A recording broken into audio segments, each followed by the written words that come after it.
おはようございます。ケンです。もしあなたの会社の駐車場に充電器を設置したいと思っていたり、自分が所有している駐車場に充電器を設置しようかなと思っている方がいらっしゃったら、いちごチャージという充電器はどうでしょうか？こちら充電器の設置に関しては補助金も出ますので、かなり安く設置することができるんです。今日はいちごチャージを作った匠堂の北村さんにインタビューをしてきましたので、その動画をご覧になってみてください。そしてもしいちごチャージを自社の駐車場につけようかなと思っている方がいらっしゃったら、概要欄に僕の LINE のリンク記載していますので、連絡をしていただければ北村さんにおつなぎいたします。また現在、このいちごチャージを設置する業者さん、こちらも匠堂さんでは募集しているようなので、設置する仕事の希望をされる方も僕の方からおつなぎすることができますので、LINE の方から連絡をいただければと思います。では、早速今日の動画ご覧になってみてください。いい感じで雪が降ってますけれども、北村さんに少しね、今同乗されている方がいちごチャージを設置したいということなので、少し何点か聞きたいことがあるのでお願いします。で、横の長さは変えられるんですかね？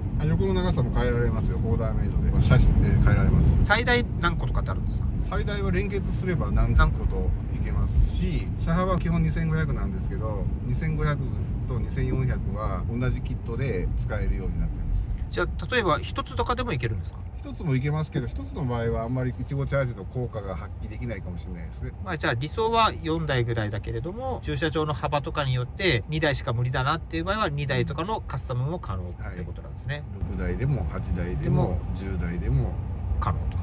す。で、先ほど見せてもらったいちごチャージはいちごチャージのマークがあったんですけど、例えばあそこを会社の駐車場に設置しようかなと思った時にその会社のロゴを入れたりもできるんですか？全然問題なく。その辺のじゃあ自分でデザインとかも選べる？そうですね。基本的にいちごチャージの小さいマークだけは貼っといてほしいなとは思うけど、はいはい、別にどっちでも大丈夫かなってはい、どっちでも大丈夫です。なんか質問あります？固定はあれって最終的にはされる？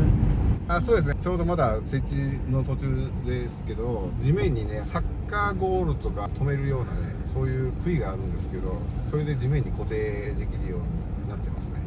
工期はどれぐらいなんですか？工期はね、組み立て自体は1日あれば全然できちゃいますね。じゃあ例えば今日高知から来られてるじゃないですか、じゃあ高知の駐車場に設置したいんだよって言われる場合は、実際に高知まで伺ってくれて、そこで設置して帰るという感じですかね、北村さんが。そうですね。その場合もそういうこともできますし、施工の、電気屋さんに工事代理店になってもらって、その人になってもらうとか。なるほど。いろんな方法があります。代理店さんがいて、代理店さんが設置とかしてくれるとよりいいかなっていうところですね。そちらの方がメンテナンスとかもそんなにメンテナンスって必要何もないんですけど、電気的に不具合があった時とかでも近くの電気屋さんの方が早いので、アフターの面でもいいんじゃないかなと思いますけどね。じゃあ例えばこれを見てるどこかのお店がうち代理店したいんだけどってなってきたら全然 OK ですよって感じなんですか？そうですね。一応地域自体に何件ということで決めてはいるんですけど、あんまりいっぱいは増やすつもりはないんですけど、ちゃんと工事ができる電気工事店さんにお願いしたいなと思います。じゃあできることならどの地域にでも1つか2つぐらいの代理店さんがいればいいかな。そうですね。そんなに難しい電気工事ではないので、普通の電気屋さんでも全然対応できると思います。その代理店になるのにお金とかってかかったりするんですか？そうですね。加盟金が必要ですね、今のところ。大体いくらぐらいとか50万円ですね。加盟金で50万円ぐらいかなと。一応特許使用料という形ですね。どういった特許になるんですか？要するに配線自体が EV 充電器のね設置で、配線むき出しとかね、充電器自体の電源ケーブルですね、電源が地面にむき出しとか、 EV は未来的なのに、EV 充電器はダサいみたいなよく見られるんですけど、特許自体はケーブルが埋めることもなくケーブルの箱に収納できることで、見栄えも良くなるし、設置も簡単になるというのが特許発明ですね。なるほど。で、その設置する際、駐車場って結構水が流れるように勾配っていうのは斜めつけてるんですけど、そういうのにも対応して高さ調整が簡単にできて、水平がすごくスパッとできてしまうみたいな、そういうところもありますね。確かにさっき見せてもらった感じでいくとすごいスマートですもんね。全然なんかケーブルがブワーって出てることもなく。そうですね、うんケーブルがむき出しだとこんな今雪でもね除雪の際にねケーブルをやられてしまったりとか雪で押されたりとかねそういうこともあるし、あとは今の箱の下自体が電気をね照らされたりとかして、こう装飾性とか、見た目も良くなったりとか、そういうところがいいと思いますね。なるほど。他何か質問ありますか？じゃあ傾斜があるところで何度ぐらいまで許容される？何度と言われるとわからないですけど、実際傾斜があってもその傾斜自体には対応して2台分行ってちょっと上げたりとか、そういう傾斜にも対応できるんで、そんな45度とかの傾斜の駐車場はないと思いますけど、ある程度は段みたいにもできるし、段々畑みたいに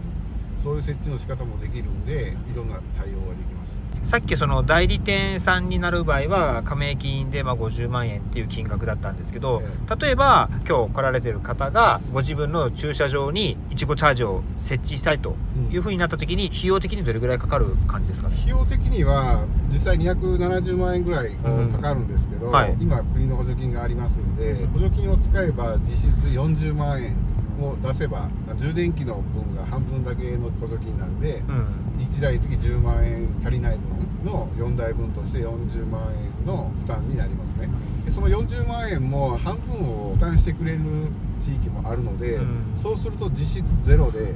充電器が設置できたりもしますね。あとは充電の課金を自分で本当はやるんですけど、充電器設置したいけど別に課金までは必要ないという話であれば、その40万円はこちらで負担させてもらうんで、実質ゼロで充電器設置もできます。40万円も北村さんのところが負担をしてくれると。そうです。その代わり課金はもらえないですよ。課金の売り上げが北村さんのところに入って、そこで将来的にはペイするという感じですね。なるほど。でそれがいいのは充電器自体を自分の商業施設とかに設置したりとか、そういう人に対しては別に課金なんか必要ないという人はそういう形でもいいし、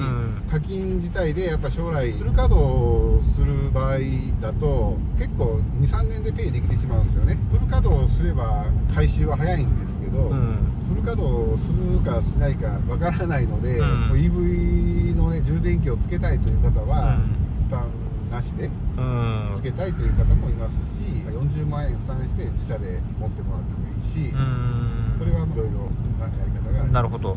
その40万円は4台で40万円。そう、4台で40万円。じゃあ2台で行きたいんだよって言われたら20万円ぐらいになるかもしれない。そうですね。2台になるとね、工事代金の方が割高になるんですよ。確かに。4台のベースで考えるとそんな感じになりますね。2、3年でペイすることと、これから多分 EV は普及するだろうから、そういったことを踏まえると、結構商業施設に置くっていうのはありかもしれないですね。そうですね。自社で持ってもらうというのが一番ね、やっぱりいいですけど、自社で持たなくても EV ユーザーの方がね、自分が設置したいところに40万円を払って、投資として充電器を運用して、言ったら充電の課金、言ったら皆さんに電気を販売すると。そういう形で収益を上げるという、そういうビジネスとしても展開できますよね。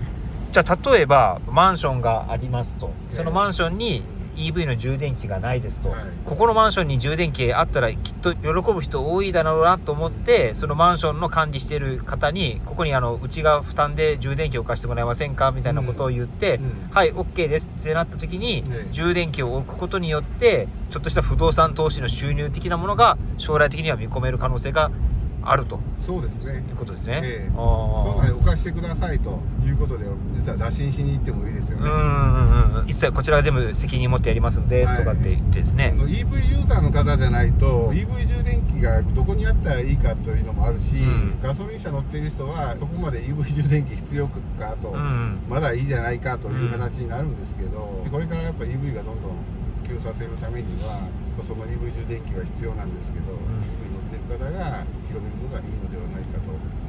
私は思います。そうですね。特にね、いちごチャージは普通充電なので、マンションにあったりとかホテルにあったりするとめちゃくちゃいいですよね。そうですね。ホテルもですし、アパートもそうですし、コインパーキング。コインパーキングもいいですね。観光施設のね、コインパーキングなんかは充電器欲しいと思いますよ。ある意味不動産投資をしている人とかにアプローチをしても面白いかもしれないですね。そうですね。それはピンとくるんじゃないですかね。そうですね。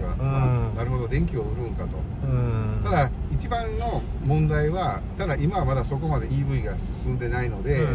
なかなかそのフル稼働しないと、フル稼働するのを前提として設備投資をするので、本当なら270万円かかりますけど、40万円で言ったら設備を増やせるということでは、割とフル稼働すれば120万円ぐらいのね年間収益を見込むんですけど、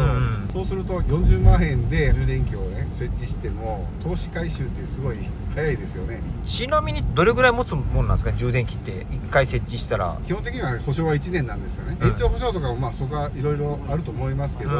おそらく10年ぐらいは持つんじゃないかなとは思いますけどね。じゃあ例えば3年目とかぐらいに充電できないんだけどとかってなってくると、やっぱそこは修理費用が発生すると。そうですね、修理費用は発生しますね。でも実際単純なものなんでね、そんな修理費用もかからないと思いますね。そんな何十万とかっていうことはかからないかなっていうことですね。もし設置する側が課金を得るんだったら、こちらが確かアプローチしなきゃいけなかったんですよね、いろいろ。そうです、課金を得る場合は、結局充電設備自体を自分で持たないとダメですから、言ったらそこの場所を借りて充電器を設置します。でそれで実際にも管理していくと。そうですね、自分で管理していく。これ補助金の申請とかもあるので、だからそれは認定工事店の方にお願いして申請してもらうと。それってあとごめんなさい、聞きたかったのが、申請をしてから工事をするのか、工事と申請ってどっちが先？いや、申請をしてから申請をして通ったら工事になるってことですね。はい、そうです。他なんか質問ありますか？一番交換費用的に高いのはやっぱりケーブルのところですかね。一番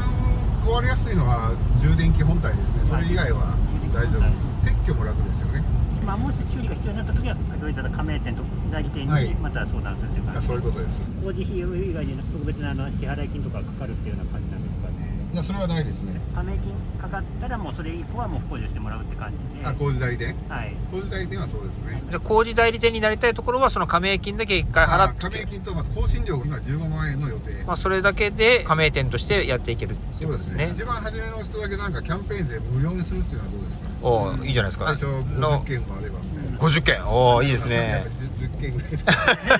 いやっぱね、特許とかで維持したりとか、言ったら本当は皆さんに使ってもらいたいんですけど、アイデアを大事にしたいっていうのが私のあれなので、もちろんやっぱり特許と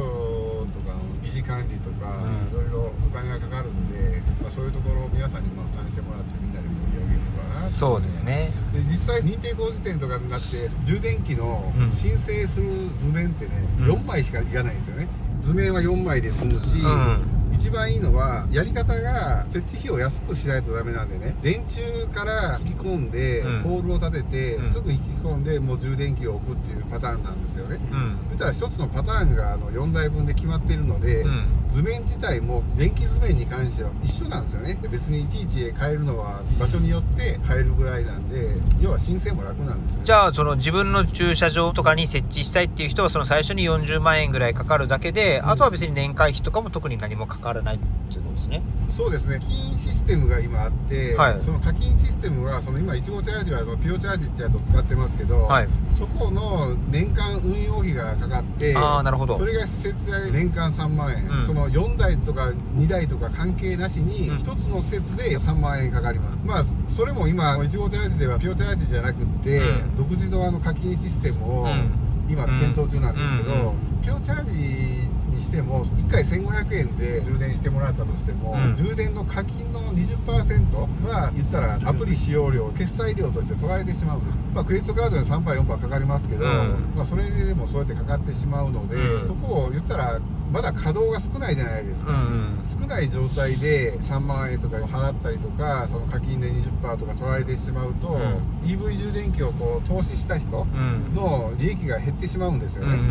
自分が今考えているのは、稼働率が 50% 以上上がるまでは、課金の手数料はクレジットカード決済 3% のみにして、年間の運用費は多少それは無料にしようかなと思ってますけど、要はちゃんと利益が取れるような状況になってから、その時に課金の費用も私たちにくださいねという、そういうアプリを作りたいんですよね。なるほど。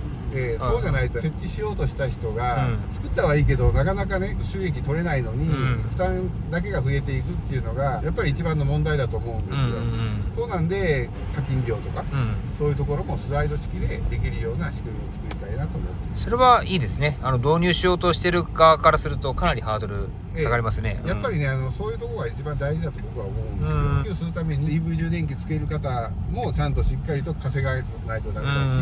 普及させるために EV 充電器をつけようと思っても、赤字だなとか、儲からんなとか、そんなんではダメなんですよね。皆さんがちゃんと利益が取れるようなそういう仕組みを作りたいなと思います。いや、これは本当日本全国に広げていきたいですね。まあご当地充電器っていうね、なんかキャッチコピーが出てきたらね。私の今のいちごチャージ滋賀県のやつは、今琵琶湖一周してますけど、琵琶湖一周なんで琵琶市なんですけど、琵琶市チャージという名前で運用したいんです。僕ご当地チャージングを作りたいなっていうのもあります。各自治体の人が、まあ、滋賀県の彦根市であれば彦チャージ、彦根ああ彦根や彦根チャージとか、今日高知から来られてるから龍馬チャージとかでもいいですね。いろいろね、自分の好きな名前でチャージを作って、それ面白いですね。全国にご当地充電器ができるっていうのね。で、要はプレゼンティッドバイいちごチャージみたいな、ああ、いいですね。でやっぱりいちごチャージのいいのは特許公法の充電器を使うので、充電器のそういう固定台を使うので、要は設置工事も安くできるという、そういうことですよね。なるほど。そうすると導入ハードルがどんどん下がっていくので、いいですよね。いや、これは面白いですね。ぜひね、全国にご当地チャージっていうね、作っていきたいですよね。他何かありますか？大体電気工事屋さん系統だったらもうどんなところでもいらっしゃればできるって感じですかね。はい、もうはっきり言えば全然いけますね。なるほどなるほど。いや、でもこれだいぶ気がつけば雪がすごいっすね。悪路になりますよ。おー、いい感じの悪路ですね。さあ EV が大丈夫なのかっていうね、多分何も問題ないですけどね。やっぱりね、テスラに関しては電池がね、下の重心が低いんですよ。そうなんでめちゃめちゃ安定するんですよね。そうですね。そうなんであんまり雪道心配したことないですよね、今ずっと今まで。確かに。ただまあ、後輪駆動車はちょっと乗ったことがないちょっとわからないんですけど、そこは今日でも後輪駆動の方もいらっしゃると思うので、また感想を聞いてみたいですね。景色いいですね。景色はめちゃめちゃいいですね。はい、景色はめちゃめちゃいいですよ。はい、ということで、今日はですね、匠堂の北村さんにいちごチャージについてちょっといろいろとお伺いしました。ありがとうございます。なので、もし代理店になりたいなと思われる方がいらっしゃったら、概要欄に北村さんのところの匠堂のお問い合わせフォームを置いておきますので、そちらの方からアクセスの方よろしくお願いいたします。そして、ご自身の駐車場とか自分の管理しているところに充電器を置きたいなと言われる方も同様にそちらの方から問い合わせしてもらうと、北村さんのコンタクトを取れますので。気になる方はまず相談と。そうですね。まあ気になる方はぜひね、まずは、相談の方されてみてください。はい。では今日は北村さんどうもありがとうございました。